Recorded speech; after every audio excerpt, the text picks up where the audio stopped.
네, 오늘 출근길 혼터의 주제는 위르겐 하버마스의 의사소통 행위 이론입니다. 의사소통 행위 이론. 발음이 잘 안 되네요, 아침이라서. 요즘에 우리 사회를 돌아보면 우리 눈에 비치는 현상은 어떻습니까? 특히 인터넷 디지털 사회에 들어서는 오늘날 너무나 혼란스럽고 자기 자신의 말을 하는 것이 아니라 타인에 대한 모함과 거짓말, 공격, 모욕, 명예훼손, 언어폭력 이런 것으로 점철되어 가고 있는 느낌이 듭니다. 굉장히 혼란스러운 세상을 살고 있죠.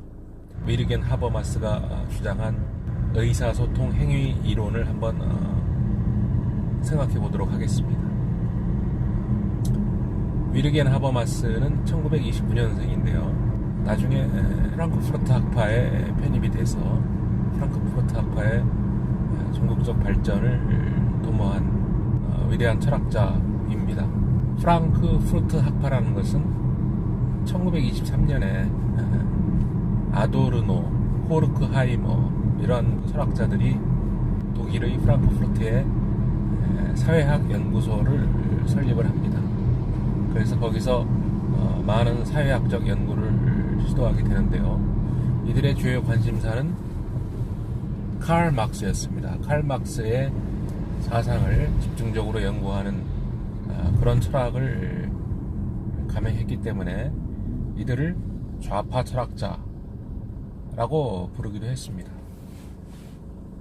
또 이 프랑크푸르트 학파에서 유명한 사람으로 허버트 마르쿠제라는 사람도 있죠.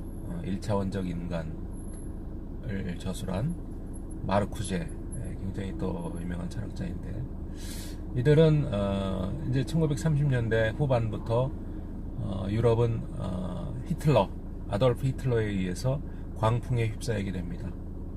전 유럽 전역을 점령하게 되는 이 히틀러의 생각은 공산주의자는 모두 말살시켜야 된다. 물론 유태인을 말살한 사건은 대단히 유명하지만 그와 더불어 공산주의자도 굉장히 싫어했습니다. 그래서 공산주의자를 말살하려는 정책을 펼쳤는데요. 그 와중에 이 좌파 철학자로 분류되던 프랑크푸르트 학파도 탄압을 하기 시작했던 거죠. 그래서 프랑크푸르트 학파의 학자들이 대부분 외국으로 망명을 떠나게 됩니다. 특히 미국 쪽으로 집중 떠났기 때문에 미국은 그 짧은 역사에도 불구하고 굉장히 많은 우수한 철학자들이 이제 들어오게 되는, 대거 영입을 하게 되는 철학의 전성시대를 맞게 되는 거죠. 이들이 이제 제2차 세계대전이 끝나고 1950년경에 다시 프랑크푸르트로 복귀를 하게 됩니다.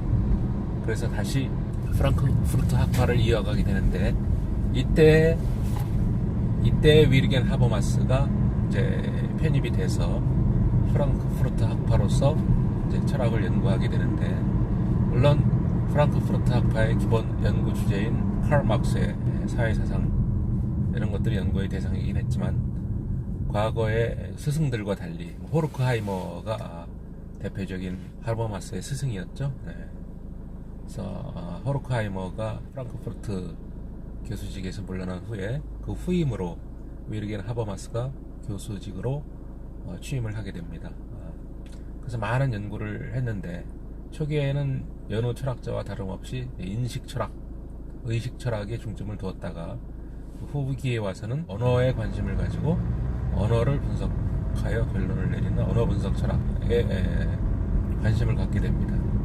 이 언어 분석 철학 하면은 우리가 잘 알고 있는 철학자는 역시 비트겐슈타인이죠. 버트란트 러셀과 비트겐슈타인 이런 사람들이 일상 언어학파, 언어 분석 철학자로 유명한데, 위르겐 하버마스도 언어 분석 철학에 관심을 갖고 연구를 하기 시작했죠. 그래서 그 명저, 의사소통 행위 이론이라고 하는 두 권으로 된 명저를 이제 발간하게 되는 겁니다. 이 지구상에서 우리 인간들이 살아감에 있어서 가장 중요한 요소는 역시 서로 간의 의사소통에 있다, 이렇게 보는 거죠. 커뮤니케이션에 있다. 그냥 서로 아무 말이나 주고받는다고 의사가 소통되는 것은 아니고, 의사소통이라고 우리가 부를 수 있으려면 그 대화의 내용이 일단 표현이 진실이어야 되겠죠. 진실을 기반으로 한 의사 전달이어야 되고, 그 다음에 그러한 말의 전달, 언어의 의미에 대해서 상대방이 이를 이해할 수 있어야 의사소통이 행해지고 있다고 볼 수가 있겠죠. 내가 아무리 말을 전달을 해도 상대방이 이해하지 못하면 이것은 의사소통이라고 할 수가 없습니다. 상대방의 이해 가능성이 전제가 되어야 되고, 그 말은 진실성이 있어야 되고, 또 정당성이 있어야 됩니다. 정당성. 이런 과정을 통해서 우리의 의사는 전달이 되고 서로 간의 의사소통이 행해지게 되는데, 이러한 의사소통 행위, 이것이 오늘날 우리 인간 사회에서 가장 중요한 요소라고 그런 결론을 내리고 있습니다. 오늘날의 시점에서 수많은 사회적 문제점의 원인을 보면 서로 간의 의사소통이 잘 행해지지 못하고 있는 데서 그 원인을 찾을 수가 있겠죠. 거짓말을 일삼고 허위사실을 근거로 해서 상대방을 모함하는 경우도 있을 거고, 또는 사실을 잘 알지 못하고 오해해서 비롯된 언어를 구사하는 경우도 있을 것이고, 또는 고의적으로 상대방에게 모욕을 주려고 또는 명예를 훼손하기 위해서 행하는 어떤 의사 전달 행위도 있을 것입니다. 이런 모든 것들, 이런 모든 사회 현상에 비추어 볼 때 오늘날 위르겐 하버마스가 주장한 의사소통 행위 이론은 다시 한번 우리가 깊이 있게 생각해보고 공부해볼 만한 그런 가치가 있는 철학이라고 생각을 합니다. 자, 오늘은 위르겐 하버마스의 의사소통 행위 이론에 대해서 간단히 살펴보았습니다.